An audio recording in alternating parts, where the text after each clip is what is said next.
예, 삼성 등 대기업에서 592억 원의 뇌물을 받거나 요구, 약속한 혐의로 구속 기소된 박근혜 전 대통령의 첫 정식 재판이 오늘 열렸습니다. 네, 오늘은 또 봉하마을에서는 노무현 전 대통령 8주기 추도식이 문재인 대통령이 참석한 가운데 열리기도 했습니다. 네, 강신업 변호사, 이현정 문화일보 논설위원과 주요 내용 알아보겠습니다. 안녕하십니까? 네, 안녕하십니까. 자, 오늘 박근혜 전 대통령 첫 번째 정식 재판이 열리지 않았습니까? 네. 53일 만에 모습을 보였는데 전체적으로는 크게 이렇게 차이는 없어 보이는데 부분 조금 달라진 모습을 보여줬어요. 네. 예. 3월 31일 예. 새벽에 이제 구속이 됐습니다. 그리고 나서 이제 5월 23일, 53일 만에 처음으로 이제 모습을 드러낸 것이죠. 예. 어쨌든 간에 이제 두 번의 그 공판 준비길이 있었습니다만은 당시에는 박 전 대통령은 출두를 하지 않았고요. 예. 그리고 이제 오늘 공판기일이죠. 첫 재판이 열려서 법정에 이렇게 나오게 된 것인데요. 예. 박 전 대통령이 뭐 크게 달라진 모습은 없고요. 예. 다만 그때 구속 당시에 비해서 몸이 조금 야인 듯한 모습은 있습니다. 그런데 지금 옷을 입고 나온 거라든지 표정이라든지 이런 것들 보면은 상당히 꼿꼿한 모습을 보이려고 이렇게 노력을 하는 것으로 보이고요. 예. 그리고 지금 재판장에서 보인 모습은 어쨌든 재판에 최선을 다해서 임해서 자신의 어떤 그 억울함을 풀어보겠다 이런 어떤 결연한 의지가 보인다 이렇게 볼 수 있습니다. 이현정 의원님은 어떻게 보셨습니까? 오랜만에 본 박근혜 전 대통령 모습이요? 뭐 지난 우리 대선 때 네. 그 홍준표 후보나 조원진 후보가 박 전 대통령이 뭐 단식을 해서 굉장히 좀 위험하다. 그래서 네. 뭐 여러 가지 좀 조치를 취해야 된다 이런 이야기가 있었는데 예. 사실 그 법원이나 또 이제 그 검찰 측에서는 뭐 전혀 부인했지 않습니까? 예. 근데 오늘 이제 처음으로 이제 국민들 앞에 모습을 드러내는 모습 보면 뭐 건강에는 큰 문제는 없어. 일단 그 외형상을 보면 예. 없어 보입니다만은 일단 구속된 이후에 상당히 좀 침울한 모습 그리고 좀 약해진 모습 이런 것들이 좀 국민들 앞에 많이 비춰지고 특히 이제 수갑을 찬 전직 대통령의 모습을 또 우리가 봐야 한다는 예. 그 사실 자체가 굉장히 안타까운 그런 모습이었습니다. 예. 하여튼 오늘 뭐 29자 오늘 그 재판에 전체가 다 한 말 자체가 이제 그것밖에 되지 않거든요. 예. 인정신문에서라든지 보면 그런 면에서 보면 여전히 아직까지는 좀 물론 뭐 다음 재판에서 본격적인 논쟁이 시작되겠지만 오늘은 극히 말을 아낀 그런 모습을 보였습니다. 3시간 동안 29자만 네, 그렇습니다. 지금 저희가 그래픽에도 나가는데 직업을 물었더니 무직이라고 박 전 대통령이 대답을 했습니다. 그런데 영장 실질 심사를 받을 때는 전직 대통령이라고 하지 않았습니까? 네. 입장 변화가 있는 걸까요? 뭐 이게 좀 뭐 일단 뭐 무직입니다라고 이야기를 한 게 보면 예. 본인 입으로 일단 대통령이라는 말을 좀 꺼내기가 굉장히 좀 어려웠지 않나 싶어요. 예. 최근에 아마 문재인 대통령 취임 이후에 신문도 끊고 일단 뭐 TV도 보지 않았다고 예. 하지 않습니까? 예. 아무래도 이제 본인의 어떤 탄핵으로 해서 새로운 대통령이 탄생을 했는데 본인이 재판장 앞에서 아마 본인의 입으로 나는 전직 대통령이다라고 이야기하기가 좀 뭐 했던 것 같습니다. 예. 그래서 현재 뭐 지금은 그냥 무직입니다로 그냥 말을 대신한 것 같습니다. 예. 검찰은 이 사건을 이제 박근혜 최순실 씨가 공모한 국정농단 사건이다 이렇게 이제 규정한 거 아니겠습니까? 네. 예. 검찰이 이 사건을 바라보는 시각인데요. 예. 원래 범죄라고 하는 것은 개인적 범죄가 있고요. 예를 예. 들면 절도 같은 거 말이죠. 그다음에 사회적 범죄가 있습니다. 예. 그다음에 국가적 범죄가 있는 것이거든요. 국가적 범죄란 내란이나 애환이나 뭐 이런 것들을 말하는 건데요. 지금 이제 검찰이 바라보는 시각이 이것은 국정농단 사건이다. 그러니까 개인의 범죄가 아니라 국가적 영향을 미친 이런 어떤 사건이라고 보고 있는 것이고요. 예. 그래서 더군다나 그럼에도 불구하고 박근혜 전 대통령 측에서는 전면 부인을 하고 있기 때문에 예. 이에 대해서 최선을 다해서 공소유지 활동을 하겠고 그래서 범죄를 입증해내겠다. 이런 어떤 의지를 보였다고 볼 수 있습니다. 예. 일단 박근혜 전 대통령으로서는 그 18개 혐의에 대해서 전면 부인을 한 상태고 사실상 또 오늘 관심을 받았던 것이 법정에서 40년지기 최순실 씨와 처음으로 네. 마주한 자리가 아니었겠습니까? 근데 그렇죠. 뭐 제대로 눈도 안 마주쳤다고 합니다. 아마 최순 씨가 아마 이제 법정에 입증하면서 간단히 목례를 한 것 같아요. 예. 그 목례는 아마 재판부보다는 이제 아마 박 전 대통령을 향해서 간단히 예. 목례를 하고 아. 이제 들어왔습니다. 예. 그리고 보면 기존의 재판에 나올 때는 좀 머리도 헝클어지고 좀 이렇게 수의를 입었는데 오늘 재판에서는 머리도 좀 단정하게 하고 예. 그다음에 이제 사복으로 갈아입었습니다. 아무래도 이제 박 전 대통령에 대한 좀 어떤 예우 차원에서 이제 한 것 같은데 예. 특히 이제 오늘 뭐 한 사람 건너서 이제 변호사를 끼고 이제 있습니다만은 전혀 한 번도 눈을 마주치지 않았어요. 예. 그리고 또 이제 본인의 인정신문 때는 이제 울컥하는 또 울음을 보이기도 하고 예. 인사하는 모습이 나오는 그렇죠. 거죠. 자기 때문에 이제 대통령이 이렇게 됐다. 이렇게 또 이제 한탄하긴 했는데 문제는 구체적인 혐의에 대해서는 사실은 본인이 여전히 또 인정하고 있지 않습니다. 자신의 잘못이라고는 이야기는 하고 있지만 구체적인 혐의 자체에 대해서는 인정하고 있지 않기 때문에 여전히 또 그 오늘 또 뒤에다 보면 검찰하고도 상당히 또 공방을 벌였고 박 전 대통령과는 좀 사뭇 다른 모습으로 오늘 재판정에 임했습니다. 최순실 씨는 대통령을 법정에 세운 제가 죄인이다 이런 언급을 했다고 합니다. 예, 맞습니다. 그런 얘기를 했고 예. 상당히 이제 박근혜 전 대통령의 어떤 혐의 없음을 얘기하려는 듯한 이런 예. 모습을 보이고 있는데요. 금방 이현종 의원님 말씀하셨듯이 오늘 사복을 입고 나왔다든지 단정하게 나온 것은 그리고 아까 목례하는 듯한 모습은 자신이 어쨌든 모셨던 박근혜 전 대통령에 대한 예의 차원이라고 보면 맞을 것 같습니다. 예. 그리고 다 박근혜 전 대통령의 자신의 어떤 혐의 없음도 그렇지만 박근혜 전 대통령의 어떤 사익 추구 욕심이 없었다든지 예. 내지는 이런 것들을 어떤 밝히기 위해서 자신이 최선을 다하겠다. 예. 뭐 이런 어떤 의지도 좀 보이죠. 예. 예. 오늘 두 사람의 재판을 이제 병합 심리하기로 결정이 됐는데 이건 어떤 의미를 갖고 있습니까? 네, 거기에 대해서 이제 분리 심리를 해달라고 예. 최순실 측과 박 전 대통령 측이 모두 요구를 했었거든요. 예. 근데 재판정에서 오늘 정하겠다라고 얘기를 했었습니다. 그래서 오늘 이제 병합 심리를 하기로 한 것입니다. 예. 병합 심리라고 하는 것은 최순실 재판과 박근혜 전 대통령을 같이 하겠다는 것이거든요. 형사 22부에서 최순실 재판은 미리 하고 있었습니다. 그런데 박근혜 전 대통령이라든지 이쪽에서 얘기한 것이 뭐냐면 최순실 재판은 이미 상당 부분 진척이 됐기 때문에 예. 그 재판과 같이 하게 되면 선입견이 들어가서 박근혜 전 대통령에 대해서 불리하다 이런 얘기를 했었고요.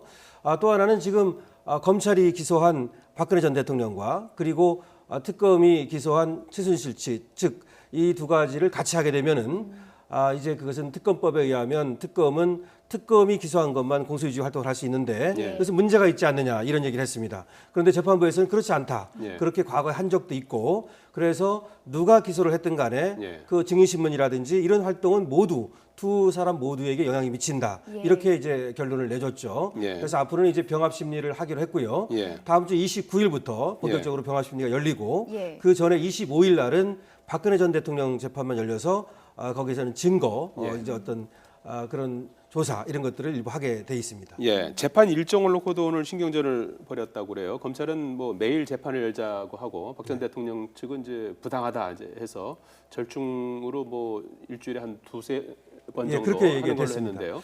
검찰 어떤 측에서는 입장 이제 차이가 있는 겁니까? 네, 검찰 측에서는 이게 혐의도 많고 예. 그다음에 불러야 될 증인이 약 140명 정도가 될 수 있습니다. 예. 그래서 바로바로 매일같이 재판을 해서 집중 심리라고 그러죠. 예. 그렇게 끝내자고 하는 것인데 이제 피고인 측에서는 재판 준비를 증인신문도 해야 되고 10만 쪽에 이르는 이 재판이 검찰 측에서의 수사를 한 사람들이니까 예. 상당히 잘 알고 있지만 변호인 측은 준비하는데 상당한 시일이 걸린다. 그래서 매일같이 재판한다면 재판 준비를 할 시간이 없다 이런 예. 얘기죠. 그래서 양측이 이제 서로 어떤 좀 양보를 해서 두세 번 정도 예. 이렇게 또는 뭐 서너 번이 될 수도 있겠습니다만은 이렇게 하기로 했다고 지금 보도가 되고 있습니다. 네, 예. 그 박 전 대통령 측의 유영하 변호사는 저희가 자막으로도 보내드렸습니다만 기록 검토에 시간이 많이 필요하다고 밝혔거든요. 네. 그런데 일각에서는 이것이 시간 끌기 전략이 아니냐 이런 분석도 하고 있는 것 같습니다. 그렇습니다. 이제 1심 선고를 10월 16일까지 해야 됩니다. 아. 예, 그렇지 않으면 이제 보석으로 나온다든지 해야 되는데 문제는 이제 지금 이재용 전 삼성전자 부회장 재판이 또 진행되고 있지 않습니까? 예. 근데 같은 혐의인데 이재용 부회장 같은 경우는 지금 뭐 많은 변호인들이 또 로펌에서 붙어서 사실 재판을 하고 있는데 예. 굉장히 이건 치열하게 법리 논쟁을 벌이고 있어요. 근데 지금 뭐냐면 박근혜 전 대통령 같은 경우는 이제 지금 그 변호진 자체도 좀 약하고 그러면서 보면 여러 가지 좀 쟁점이 있거든요. 그러니까 아마 이제 유영하 변호사 입장에서 보면 일단 그 이재용 재판에서 나오는 결론을 가지고 이쪽 재판에 한번 해보겠다는 것 같아요. 예. 왜냐하면 그쪽 재판은 변호인들이 워낙 이제 많이 갖춰져 있으니까 나름대로 법리론을 치열하게 벌여서 그 결론이 나오면 이쪽 재판에도 영향을 미칠 수가 있다. 이런 예. 판단을 해서 좀 재판을 최대한 끌어보겠다. 예. 이런 입장이 같고 지금 이제 법원이나 지금 검찰 쪽 같은 경우는 이게 지금 너무나 지금 재판의 증거 자체를 다 지금 부동의하고 있기 때문에 예. 전부 다 증인들 다 불러서 지금 신문을 해야 되는 상황이거든요. 예. 그러면 지금 10월 16일까지 1심 날짜를 맞추기도 어렵다는 것이죠. 그래서 이제 빨리 진행하겠다는 그런 입장이기 때문에 아마 지금 이제 변호인 측에서 본다면 뭐 어떻게 하든지 좀 재판을 좀 끌어보자. 다른 곳에 결론이 먼저 난 걸 보고 대응을 해보자. 아마 이런 전략 같습니다. 예. 오늘 박근혜 전 대통령의 첫 정식 재판 보기 위해서 뭐 많은 분들이 뭐 법정에 직접 가시기도 하셨고 네. 텔레비전을 통해서도 시청을 하셨는데 박 전 대통령 측이 이제 혐의를 부인하는 데 대해서는 좀 실망감도 표하시고 그러면서도 진실은 이제 밝혀지지 않겠나 이제 하는 기대감을 나타냈다고 하는데요. 앞으로 재판 일정하고 어떻게 예상할 수 있겠습니까? 네, 그 부분 말씀드리면 이제 150석이 417호 법정에 있는데요. 그 중에서 68석이 일반인들에게 이제 그 배정이 됐었죠. 그래서 일반인들도 이제 좀 어떤 그 법정에서 방청을 했고요. 어쨌든 지금 이렇게 봐야 됩니다. 저번에 이제 헌법재판소에서 탄핵되는 부분은 정치적인 어떤 요소가 있기 때문에 그것이 법적 책임을 떠나서 말이죠. 그런데 오늘 사실 검찰에서 법치주의 훼손이니 헌법소 의무를 제대로 안 했는 이런 말을 했지만 엄밀히 말하면 지금의 재판은 그런 정치적 재판이 전혀 아닙니다. 이것은 한 자연인이 위법성 그리고 어떤 죄를 졌는가 여부를 판단하는 것입니다. 그렇기 때문에 80, 80%의 심증이 있어야만 유죄가 되는 겁니다. 그렇지 않으면 무죄 추정의 원칙에 의해서 무죄가 되거든요. 그러니까 피고인에게 어떻든 방어권은 충분히 보장해 줘야 하고요. 그래서 6개월이 이제 구속 기간 아닙니까? 그 안에 이제 재판을 만약 끝내지 못하면 석방시킨 상태에서 재판을 계속할 수는 있습니다. 그렇기 때문에 어떤 시한을 정해놓고 또 재판을 거기에 맞춘다는 것은 맞지 않습니다. 그러니까 재판은 생물과 같아서 어쨌든 할 수 있는 방어권을 충분히 보장하게 해주고 재판부에서도 그런 말을 했습니다. 그래서 선입견을 가지 않고 깨끗한 백지 상태에서 재판하겠다. 그리고 피고인이라든지 변호인의 말을 충분히 들어주겠다. 이런 말을 했는데 그것은 재판의 원칙입니다. 그것은 재판의 공정성이라든지 그다음에 피고인의 방어권이라든지 무죄 추정의 원칙에 따라서 그렇게 재판을 할 것으로 보입니다. 자, 문재인 대통령이 오늘 봉화마을에서 열린 노무현 전 대통령 8주기 추도식에 참석했습니다. 노무현 전 대통령 영전의 어떤 대선 승리를 이제 알린 것이다 이렇게 봐도 되는 거겠죠? 그렇죠. 노무현의 친구 문재인이 이제 대통령에 대해서 처음으로 이제 노무현 대통령 추모식에 이제 참석을 했는데 뭐 상당히 감회가 새로웠을 것 같습니다.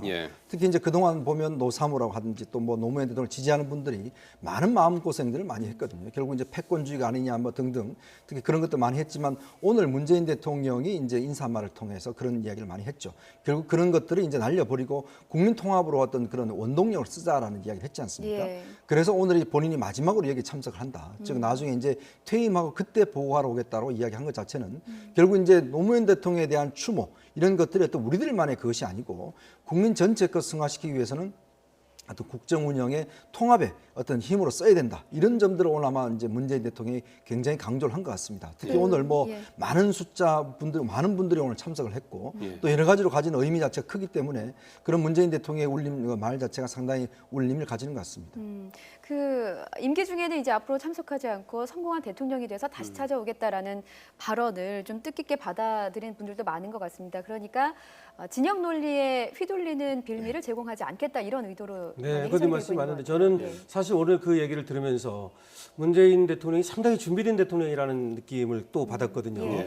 그러니까 그 얘기가 오늘 참여정부 그리고 노무현 정신을 계승하되 다만 노무현 정부에서 이루지 못했던 어떤 실패한 요소 이런 것들을 극복하겠다. 다시 말하면 노무현 정부에서 국민 통합에 실패했거든요. 분열 말이죠. 이런 것들을 자신은 다시는 그런 실패를 하지 않고 통합된 그런 어떤 그 정부 내지는 국정 운영을 하고 그래서 국민을 위한 그야말로 국민의 이익을 위한 대통령이 되겠다. 그리고 눈에 띄는 것이 뭐냐면 옳은 것을 뭐 이렇게 어떤 그 옳은 길을 간다든지 그런 주장을 하지 않고 국민의 이익이 되는 길을 가겠다 이런 말을 했습니다. 그래서 이런 말들은 지금 상당히 그리고 유능한 정부가 되겠다든지 이런 얘기를 했지 않습니까? 그 문재인 대통령께서 과거에 어떤 정부가 가졌던 진보와 보수의 분열이라든지 이런 것들을 모두 성찰하고 그것을 뛰어넘어서 그야말로 대탕평, 대통합을 통한 국민의 어떤 성공 이것을 위해서 매진하겠다. 이렇게 봤습니다. 실패하지 않겠다 이런 언급하고 성공한 대통령이 돼서 다시 추도식에 참석할 수 있도록 하겠다 이런 언급을 했는데요. 어떤 것을 구체적으로 염두에 둔 걸까요? 그러니까 아마 이제 그 본인이 직접 사실은 이제 문재인 대통령이 뭐 정치를 하려고 하진 않았거든요. 사실 이제 노무현 대통령이 서거하심으로 해서 이제 그거로 이제 기화를 해서 본인이 정치에 나선 것인데 그러니까 노무현 대통령의 실패를 아마 옆에서 지켜봐왔을 겁니다. 결국 그 이후에 정권을 빼앗겼고 또 거기서 어떤 참혹한 여러 가지 이제 평가들 내려졌지 않겠습니까? 이제 그런 점들을 제가 볼 때 문재인 대통령이 아마 마음속에 많이 가져왔던 것 같아요. 예. 그래서 오늘 이제 이 인사말을 통해서 보면 결국 이제는 정말 성공하겠다. 즉 노무현 대통령의 정신을 원칙과 이제 어떤 그런 불의가 실패하는 사회가 아니라 원칙이 있는 사회 이런 사회를 만들겠다라는 이제 강조점을 뒀거든요. 그렇다고 본다면 지금 하고 있는 여러 인사들부터 시작해서 정책에서부터 시작해서 상당히 그런 면도 좀 나타나는 것 같아요. 그래서 여러 진영에 있는 사람들을 지금 두루 쓰고 있지 않습니까? 특히 앞으로 이제 발표될 내각이라든지 이런 데 통해서도 아마 국민적 통합의 어떤 그런 이미지를 많이 줄 것 같은데 앞으로 뭐 정책 같은 경우도 보면 일단 국민 전체의 이득이 가는 그런 정책들 이런 것들을 좀 실제해서 결국 옳았다. 그리고 이제 어떤 노무현과 문재인의 선택이 옳았다. 이런 것들을 좀 보여주기 위한 그런 의지를 오늘 비쳤지 않나 싶습니다. 예. 그런 의지에 이어서 이제 내일부터는 문재인 정부의 인수위 역할을 하게 되는 국정기획자문위가 업무 보고를 받게 됩니다. 첫 부서는 기재부가 됐습니다. 추경 방식을 논의하는 자리가 되는 걸까요? 네, 그 어느 부서가 먼저 뭐 보고를 하느냐 이런 것도 치열했다고 그러는데요. 예. 결과적으로 이제 뭐 기재위가 이제 선정이 된 것 같은데요. 어쨌든 국정계획자문위라는 것은 뭐 인수위를 대신하는 거 아닙니까? 예. 그래서 각각의 그 정책 방향을 이제 그리는 것이고 그리고 점검하는 것이고 그렇기 때문에 또 그렇게 하기 위해서는 다른 부서의 어떤 정책을 그리기 위해서는 아무래도 기재부를 먼저 이렇게 보고를 받는 것이 유리할 겁니다. 예. 그런 측면에서 기재부부터 시작을 하는 것이고 예. 이제 한 부 한 부 가면서 국정개혁 방향이라든가 큰 그림을 그리는 이런 작업을 하겠죠. 예.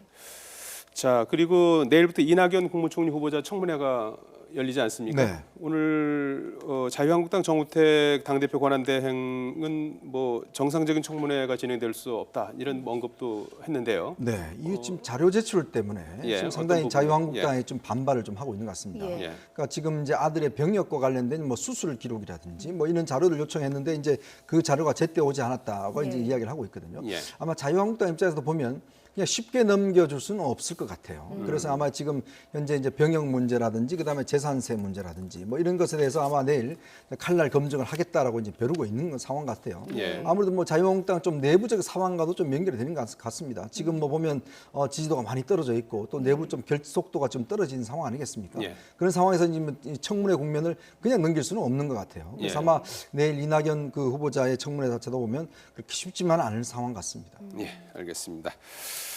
예, 이현종 문화일보 논설위원 강신업 변호사였습니다. 두 분 고맙습니다. 고맙습니다. 네, 고맙습니다.